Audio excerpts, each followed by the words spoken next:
Okay, as we close in on the 2018 midterms, we're still looking to see if states learned from the 2016 election. While there's no evidence that any votes were changed in 2016, it gave everyone from elected officials to voters a stark look at the state of our elections. Earlier this year, NBC News reported that Russia was able to compromise the websites and databases of 7 states in 2016.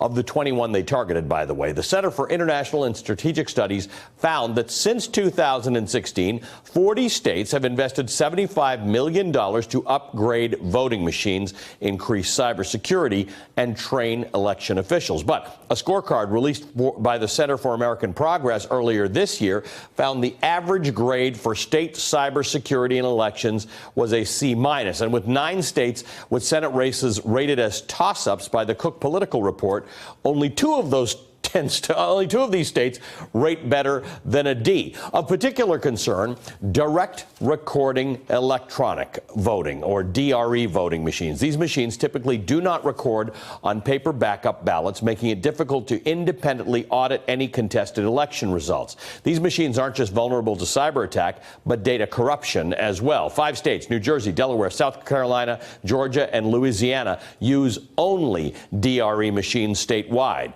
According to Axios, the rest here have a mix depending on the precinct. Some states like Pennsylvania are changing course. They're making an effort to require paper backups in future elections. So that's part of the issue. Elections in America, even what you think of as national elections, are not necessarily national. They're just a lot of local elections. And they are complicated. Joining us now to discuss this, Wendy Weiser. She's the director of the Democracy Program at NYU's Brennan Center for Justice. Okay, Wendy, thank you for being here. Walk us through this.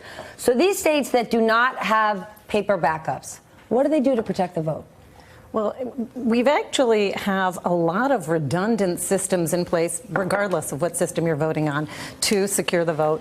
And we have increased our security. Probably the biggest security that we have is our decentralized election system.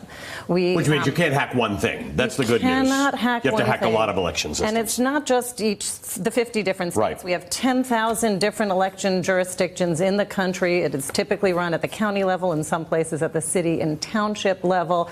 So we have 10,000 different election jurisdictions, many of whom are choosing their own voting machines.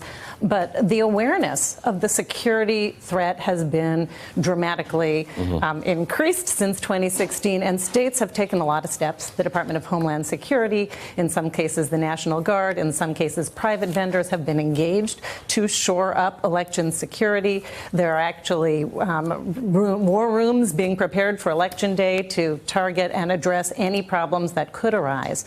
So we're really in a much stronger position than we were in 2016. And while there were these targeted attacks, there is no evidence of any actual tampering that they were actually able to accomplish, even with a lower security risk in 2016. So what really the bigger risk going into this election is the mistrust of the security of our system, not the actual security vulnerabilities. Right, because we get different stories. Yours sounds a little more positive than many we've heard that sound very negative, that sound like Department of Homeland Security and states aren't on the same page. Department of Homeland Security told states they were targeted, and those states apparently didn't want that. So where's the truth lie? Well, it's a mixed bag across the country, absolutely. But I think it's important for people to know that we've made a lot of progress, that we're not in the same place we were in 2016. But there's absolutely a lot more we need to do, not between now and November 6th, really right afterwards. I mean, we certainly absolutely need to replace all of those machines that don't have paper audible records that are independent of the vote. That absolutely needs to happen.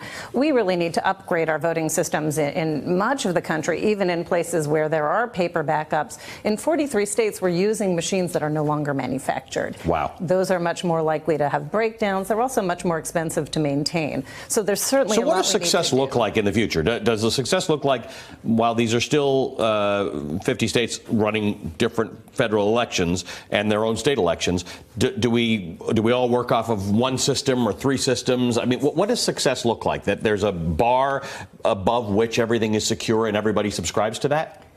There are actually widely accepted standards right now that are actually pending as legislation in Congress. There's this bill with bipartisan support called the Secure Elections Act that would actually mandate that all states replace paperless machines, that would put in place best practices for security, would mandate post-election audits. Many of the states that actually have paper ballots backups do not actually audit their results against those papers. So Right. it doesn't serve that purpose. So there's a bunch of steps that we can and should So we take. do know what We know a good system looks absolutely like. what to do, and there's broad consensus across the board about what that is, and we just need the political will now to get it done. Where is the holdup? If you're saying there's bipartisan support, where is the political Where's the holdup? bottleneck? Yeah. Well, there's been some progress, and the first breakthrough bipartisan progress in this Congress was actually allocating and getting $380 million appropriated to actually shore up our election security, and that was a major step forward.